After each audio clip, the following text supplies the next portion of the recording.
મહત્વપૂર્ણ સમાચાર આવી રહ્યા છે વડોદરાથી। વડોદરામાં કિસાન સંઘ દ્વારા વિરોધ પ્રદર્શન કરવામાં આવ્યું। વીજળીના સ્માર્ટ મીટર મુદ્દે ઉપરાંત અન્ય મુદ્દે વિરોધ કરવામાં આવી રહ્યો છે। ગાંધીનગર ગૃહ ખાતેથી વિશાળ રેલી યોજાશે।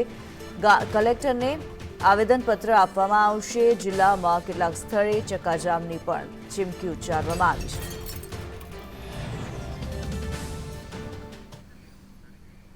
ત્યારે વડોદરામાં કિસાન સંઘ દ્વારા કલેક્ટરને આવેદનપત્ર આપવામાં આવશે। જિલ્લામાં કેટલાક સ્થળે ચક્કાજામની ચીમકી ઉચ્ચારવામાં આવી છે। સ્માર્ટ મીટર ઉપરાંત અન્ય કેટલાક જે મુદ્દાઓ છે તે મામલે વિરોધ પ્રદર્શન કરાઈ રહ્યું છે। કિસાન સંઘ દ્વારા આ વિરોધ પ્રદર્શન કરવામાં આવી રહ્યું છે। એક્સક્લુઝિવ દ્રશ્યો અત્યારે આપ જોઈ રહ્યા છો, જે પ્રમાણે વડોદરાના કિસાન સંઘ દ્વારા વિરોધ પ્રદર્શન વડોદરાની અંદર જોવા મળી રહ્યું છે, જેમાં વીજળીના સ્માર્ટ મીટર સહિત અન્ય મુદ્દે પણ વિરોધ થઈ રહ્યો છે। ત્યારે મોટી સંખ્યામાં ખેડૂતો અત્યારે કલેક્ટર કચેરી ખાતે પહોંચ્યા છે અને કલેક્ટરને આવેદનપત્ર આપવાના છે। ખેડૂતો જે પ્રમાણે વિરોધ કરી રહ્યા છે તેમના જે મુદ્દાઓ છે તેમાં મહત્વનો મુદ્દો જે છે તે વીજળીના સ્માર્ટ મીટરનો છે। આ ઉપરાંત પણ અન્ય કેટલાક મુદ્દાઓ છે જેના વિશે આ ખેડૂતો વિરોધ કરી રહ્યા છે। કલેક્ટરને આવેદનપત્ર પણ આપશે। ગાંધીનગર ગૃહ ખાતેથી વિશાળ રેલી યોજાશે। કલેક્ટર કચેરી ખાતે આ રેલી પહોંચશે અને કલેક્ટરને આવેદનપત્ર આપશે। કુણાલ શર્મા વધુ વિગતો સાથે લાઈવ જોડાયેલા છે। કુણાલ, વડોદરામાં કિસાન સંઘ વિરોધ કરી રહ્યું છે, શા કારણો રહ્યા છે?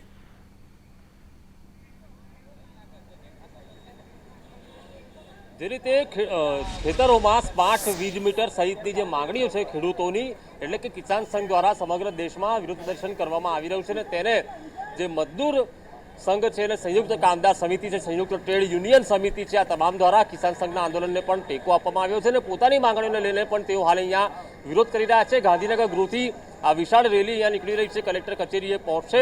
તમામ સંગઠનો એકજૂટ થયા છે। રેલવે યુનિયનના પણ સંતોષભાઈ આપણી સાથે છે। કિસાન સંઘનું આંદોલન તો છે, પરંતુ મજદૂર સંઘ અને અન્ય યુનિયનો પણ જોડાયા છે। શું કે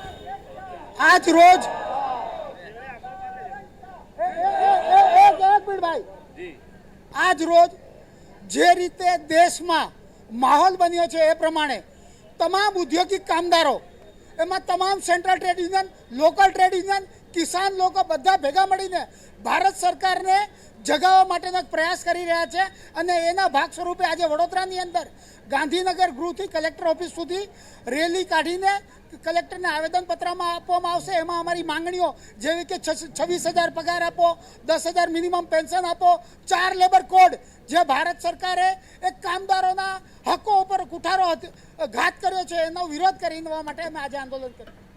કેટલા યુનિયનો ભેગા થયા છે અને આ રેલી છે કે ચીમકી છે કે આગળ ઉગ્ર આંદોલન પણ થવાનું છે?